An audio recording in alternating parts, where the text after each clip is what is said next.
Après 33 ans, le porte-drapeau de la marque ibérique Seat renaît. Mais cette fois-ci, il est assemblé ici dans l'usine de Sovac Production à Relizane. 15% de nouveaux équipements, 10 000 véhicules livrés depuis son lancement au mois de janvier. C'est les raisons pour lesquelles on voulait vous la présenter Fahad Al-Adad.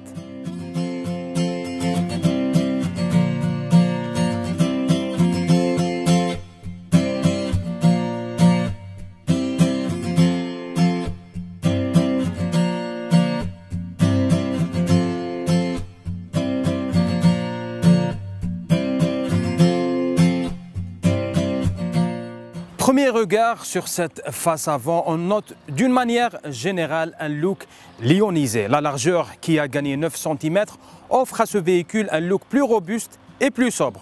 On note entre autres un nouveau bouclier qui loge ses feux anti-brouillard, un nouveau capot avec des nervures et bien sûr un nouveau bloc optique trapézoïde full LED.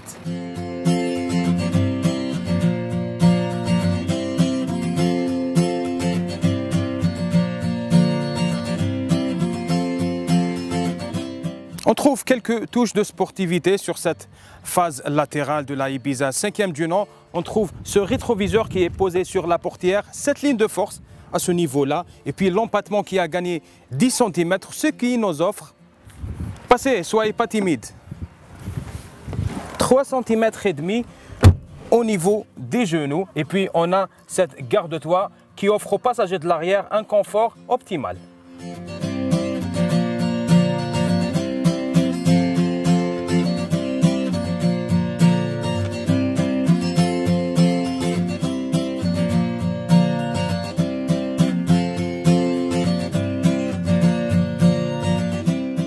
Cette face arrière de la nouvelle Ibiza 5e génération, on aperçoit un look 100% nouveau, des lignes stylistiques totalement redessinées, mais cette fois-ci appropriées à cette Ibiza. On trouve ce bloc optique à LED et puis le volume du coffre qui atteint un nouveau seuil, soit 350 litres de capacité de charge.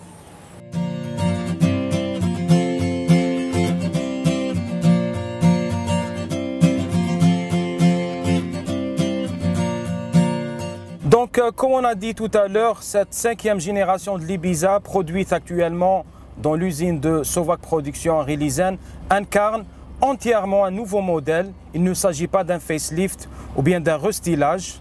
Ce modèle est animé par le 1.6 MPI 110 chevaux, 16 soupapes, qui offre un couple maxi de 155 Nm à 3800 tours minute. D'après notre essai d'aujourd'hui, on trouve que ce moteur-là rime parfaitement avec la nouvelle plateforme MQB A0.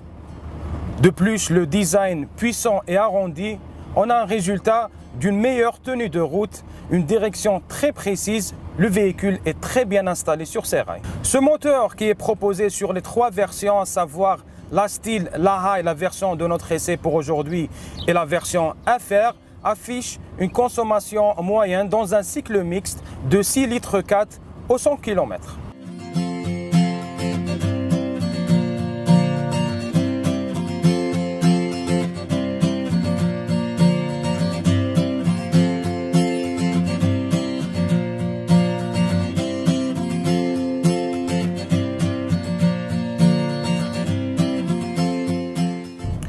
Dans l'habitacle, bien sûr, cette 5e génération bénéficie d'un nouveau écran de 5 pouces relativement orienté vers le conducteur qui offre un système multimédia complet, Bluetooth. Et puis, on a le volant gainé en cuir multifonction. Cette finition High propose un éventail d'équipements, cite entre autres la climatisation électronique. Et puis, on a le vitrage arrière électrique et surteinté. On a aussi ce toit ouvrant et le système keyless. De plus, l'aide de stationnement avant et arrière et la caméra de recul. On a également un package de systèmes de sécurité de série très intéressant, disponible sur les 3 finitions, le système ABS, ESC, les airbags frontaux et le système ISOFIX avec le top tether. En plus, on a le contrôle de pression des pneus, le détecteur de fatigue qui est disponible sur cette version bien entendu et le régulateur de vitesse.